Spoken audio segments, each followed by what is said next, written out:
سلام. امیدوارم حالت خوب باشه. امروز میخوایم توی این ویدیو در مورد این موضوع صحبت بکنیم. چرا ما یه چیزایی رو وقتی میخوایم فرداش اتفاقات کاملا برعکست میفته؟ یعنی اصلا یه چیزی دیگه میشه. تو از خدا پول میخوای، از فردا 1000 تا قسط و وام و بدهی میاد سراغت. تمام فقرای شهر میان سراغت و میگن آقا یه مقدار پول به ما بده، یه مقدار پول به ما بده. تو یه دوست خوب میخوای از خدا، از فرداش میبینی همون دوست صمیمیت یهویی یه کاری کرد، اصلا شوکه میشی، میگه این چه وضعیه، این چه کاری بود تو کردی و امثالهم. یعنی تو یه چیزی رو میخوای اما دقیقاً برعکسش اتفاق میفته. علتش چیه؟ واقعیت ماجرا اینه که این دنیا کلاً جمع ازداده. تو وقتی یه چیزی رو از خدا میخوای، خدا اون جریان رو برای تو میخواد به وجود بیاره. وقتی اون جریان رو میخواد برای تو به وجود بیاره، تو برای رسیدن به اون قضیه باید یه سری هزینه ها رو بدی، یه سری تغییرات رو توی خودت ایجاد بکنی. تا این تغییرات رو ایجاد نکنی اصلا اون اتفاق برات نمیفته. مثلا تو از خدا شجاعت میخوای، فرداش تمام اتفاقات ترسناکی که برای تو ذهنت وجود داره برات اتفاق میفته. تو میگه خدایا این چه وضعیه، من شجاعت از تو خواستم، نه اینکه تو هی منو بترسونی. اما واقعیتش اینه که این ترس هایی که داره برای تو اتفاق میفته دقیقاً فرصت هاییه که به تو شجاعت رو میخواد بده. یعنی ماجرا اینجاستش که تو در اون نقضی که برای تو وجود داره باید به دست بیاری و خدا اون فرصت ها رو داره به تو میده. مثلا تو پول میخوای از خدا داره فقرا رو میفرسته سراغ تو، میگه بابا این پولی که تو دستت هست و هدیه کن برای من، در راه من انفاق کن، ببخش، من چندین برابر اونو به تو میدم. فرمولش اینه. یعنی تو اگر مثلا یک اتفاقی برات میفته و یه چیز ترسناکی تو زندگیت به وجود میاد، این دقیقاً در راستای همون خواسته شجاعتیه که تو میخواستی. تو اونو میخواستی، خدا هم برای تو ترس رو به وجود آورد که تو به واسطه برخورد با این ترس و غلبه بر اون شجاعت رو به دست بیاری. واقعیتش اینجاست. به خاطر همین وقتی تو یه سری چیزها رو که میخوای، خداوند دقیقاً عکسش رو میذاره جلوی پای تو که تو اون چیزی که میخوای رو بروز بدی.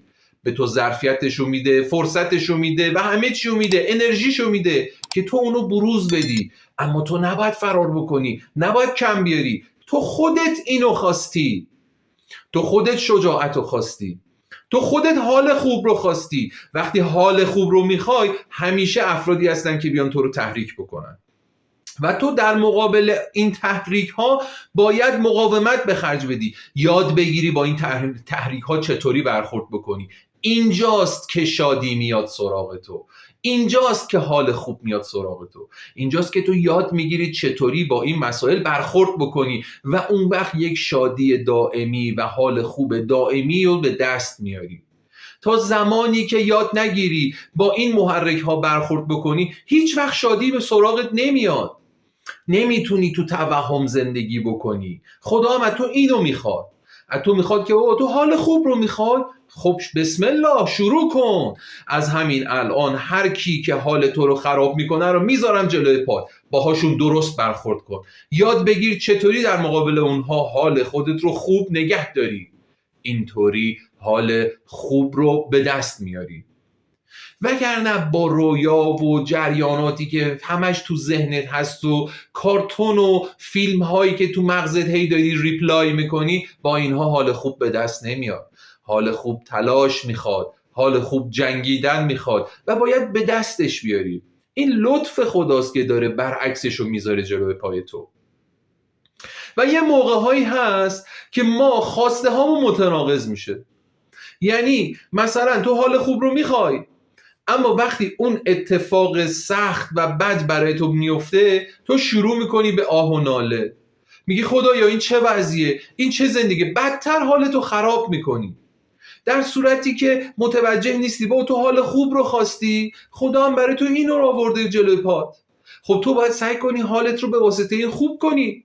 چرا میری سراغ نغزه؟ چرا میری سراغ اون جریان متناقض؟ چرا حاضر نیستی هزینه‌شو بپردازی؟ مگه نمیخوایش؟ خب اگه میخوایش بیا هزینه‌شو بپرداز و اون چیزی که میخوای رو به دست بیار.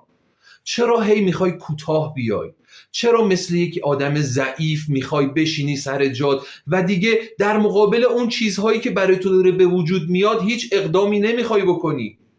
خب با نشستن یه جایی و زانوی غم بغل کردن و گریه کردن و یا کوتاه اومدن که اتفاقی نمیفته.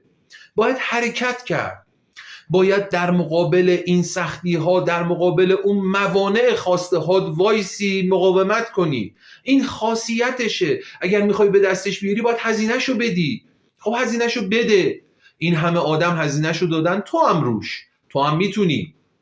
چرا؟ چون خودت خواستی. خدا هم ابزار رو داره میذاره جلوی پای تو همه چیز همینه. تو درس همینه، تو زندگی همینه، تو خانواده خوب همینه، همسر خوب همینه.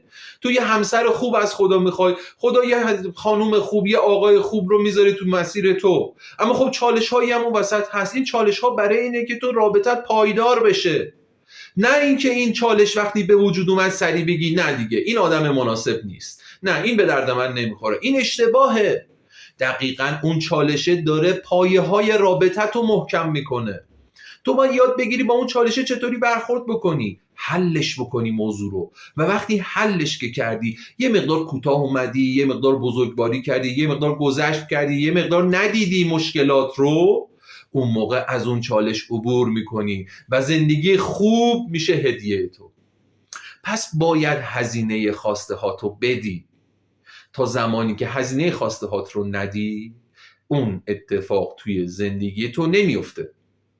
این رو دقت کن و برای خواسته هات بجنگ. سریع کوتاه نیا. اصلا اون نقص‌هایی که تو زندگی تو میاد برای اینه که تو کم بیاری، و اگر تو کم بیاری یعنی خواسته تو نمیخوای. ولی وقتی در مقابل اون اتفاقها تو سفت و محکم وایسادی و با قدرت جلو میری جلو، اون اتفاق توی زندگی تو میاد، اون خواسته تو زندگی تو میاد. مطمئن باش همه به دست آوردن، همه چیز رو همین جوری دارن به دست میارن، تو هم همین جوری به دست میاری. برای خواسته هات بجنگ، کوتاه نیا، سفت وایسا و مطمئن باش خدا میخواد به تو بده.